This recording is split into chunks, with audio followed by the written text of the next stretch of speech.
এটা একটা মানে কৃত্রিম সংকট তৈরি করা হয়েছিল, এটাই বোঝা যাচ্ছে, এর থেকে বেশি কিছু না। দাম বাড়ানোর কারণে এই কারণে হচ্ছে।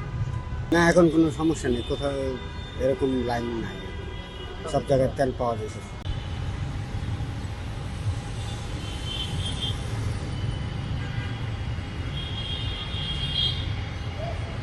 কোনো লিমিট আছে কিনা, না যা ইচ্ছা তাই? না, যা ইচ্ছে তাই।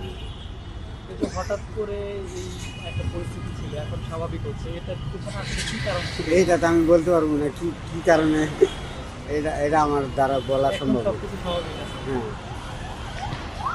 এখন তো স্বাভাবিকই চলতেছে, লাইন নাই, কোনো কিছু নাই, ফুয়েল তো সব রকম পাওয়া যাচ্ছে। ওদের কি আর লিমিট আছে কিনা, না আপনারা যত ইচ্ছা চান তত দিবেন?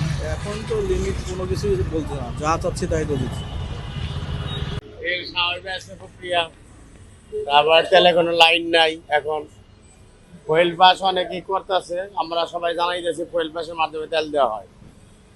অনেকেই করে নাই, অনেকে আবার করতেছে, এই আর কি। এটা কি এখন ফুয়েল কার্ড দেখাতে হয় কিনা তেলের জন্য?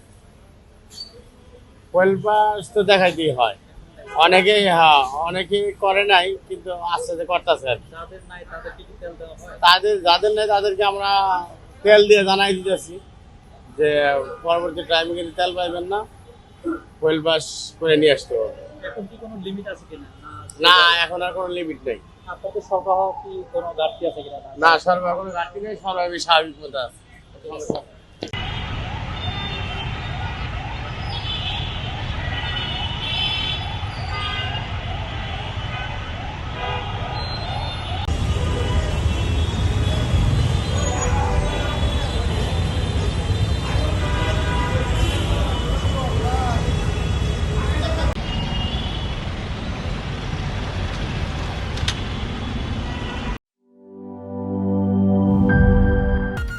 আরে ঈদ লাগছে মনে, খুশির জোয়ার সবখানে। আরে ঈদ লাগছে মনে, বিকাশ পেমেন্ট সবখানে।